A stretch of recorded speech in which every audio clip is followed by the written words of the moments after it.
Hello guys, welcome to my channel. आज इस video में देखेंगे हम कंट्रोल स्टेटमेंट्स। तो चलिए स्टार्ट करते हैं। Control statements define how the control is transfer to the other parts of the program. Basically होता क्या है, इसमें क्या करते हैं हम एक प्रोग्राम को अपने अकॉर्डिंग एग्जीक्यूट करवाते हैं कुछ कंडीशंस देके। उसमें हमारा कंट्रोल रहता है। जैसे कोई कंडीशन है और हम प्रोवाइड किए हैं, जब तक कंडीशन वो ट्रू होगी तब तक वो पर्टिकुलर जो प्रोग्राम का जो पार्ट है वो एग्जीक्यूट होते रहेगा। जब वो कंडीशन फॉल्स हो जाएगी तो प्रोग्राम का दूसरा पार्ट एग्जीक्यूट होना शुरू हो जाएगा।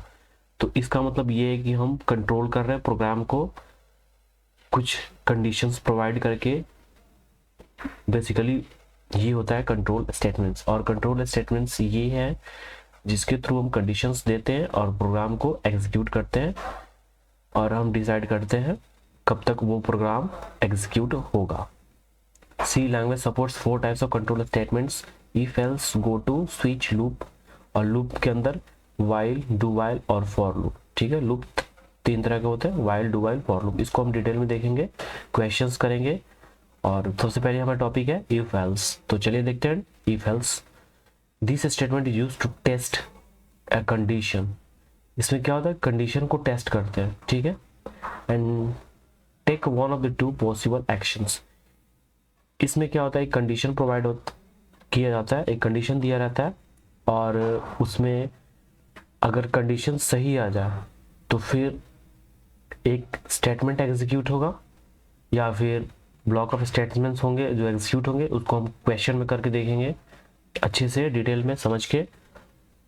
और अगर फॉल्स हो गया कंडीशन तो फिर दूसरा पार्ट जो प्रोग्राम का है वो एग्जीक्यूट हो जाएगा। सिंटैक्स देख लेते हैं यहाँ पे इफ एल्स की। पहले इफ का ये देख लेते हैं, इफ का सिंटैक्स। इफ और पैरेंथेसिस देना है, और यहाँ पे कंडीशन रहना चाहिए पैरेंथेसिस के अंदर, फिर करली ब्रैकेट या फिर करली ब्रेसेस स्टार्ट करेंगे और उसमें स्टेटमेंट देंगे। अब यहाँ पे ध्यान देना है, यहाँ पे इफ पैरेंथेसिस के साथ कंडीशन। अगर ये कंडीशन ट्रू हो जाता है तभी ये प्रोग्राम एग्जीक्यूट होगा। मीन्स ये कंडीशन अगर आप सही है तभी ये एग्जीक्यूट होगा, नहीं तो ये एग्जीक्यूट होगा ही नहीं, ये स्किप कर जाएगा। ठीक है, ये फ्लो चार्ट है इफ कंट्रोल स्टेटमेंट का। ये कंडीशन है, ठीक है, और कंडीशन ट्रू है तभी स्टेटमेंट 1 एग्जीक्यूट होगा। मीन्स कंडीशन ट्रू है तभी स्टेटमेंट 1 एग्जीक्यूट होगा।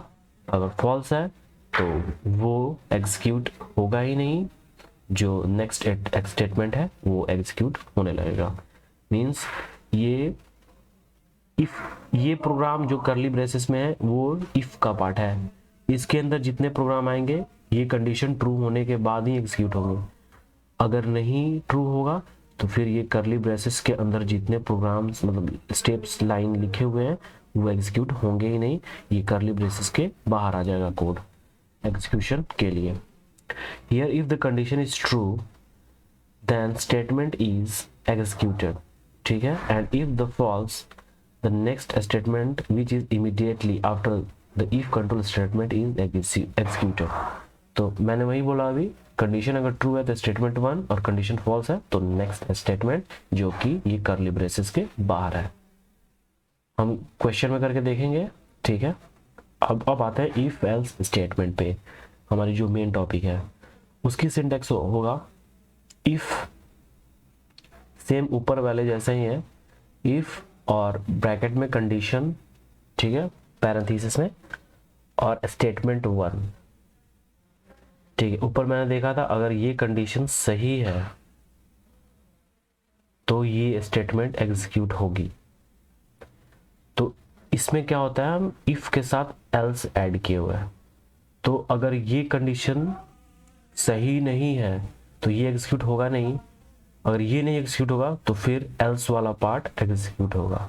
इफ मीन्स अगर, इफ अगर ये कंडीशन ट्रू है तो ये एग्जीक्यूट कीजिए, अगर ये कंडीशन ट्रू नहीं है तो एल्स ये एग्जीक्यूट कीजिए। इसका मतलब ये है, ये ट्रू है तो ये एग्जीक्यूट होगा, ये ट्रू नहीं है तो एल्स वाला पार्ट एग्जीक्यूट होगा। ये फ्लो चार्ट देख सकते हैं, कंडीशन दिया हुआ है, ट्रू है तो स्टेटमेंट 1 एग्जीक्यूट होगा, यहाँ पे कंडीशन फॉल्स है तो स्टेटमेंट 2 जो एल्स वाला पार्ट है वो एग्जीक्यूट होता है, और एग्जीक्यूट होने के बाद जो नेक्स्ट स्टेटमेंट है वो एग्जीक्यूट होता है। ठीक है, फिर से हम देख लेते हैं इफ वाला। अगर ये कंडीशन ट्रू है तो ये इफ वाला स्टेटमेंट एग्जीक्यूट होगा, सेम वहां भी अगर ये ट्रू है तो ये एग्जीक्यूट होगा, लेकिन यहाँ पे एल्स को ऐड किया हुआ है। अगर ये ट्रू नहीं है तो एल्स वाला पार्ट एग्जीक्यूट होता है, ये रूल है। तो ये सिंटेक्स को अपने दिमाग में रखेंगे और आने वाले लेक्चर में हम ये तीनों को क्वेश्चंस करके देखेंगे अच्छे से डिटेल में, एक एक चीज़ को डिस्कस करेंगे। तो हमारा लेक्चर यहीं पे ख़त्म होता है। Thank you guys for coming to my channel. और यहाँ पे लिखा हुआ है if the condition is true then the statement 1 is executed. वही जो मैंने बोला है वो लिख रखा है यहाँ पे, आप पढ़ सकते हैं। तो thank you guys for coming to my channel और मेरे चैनल को सब्सक्राइब करें।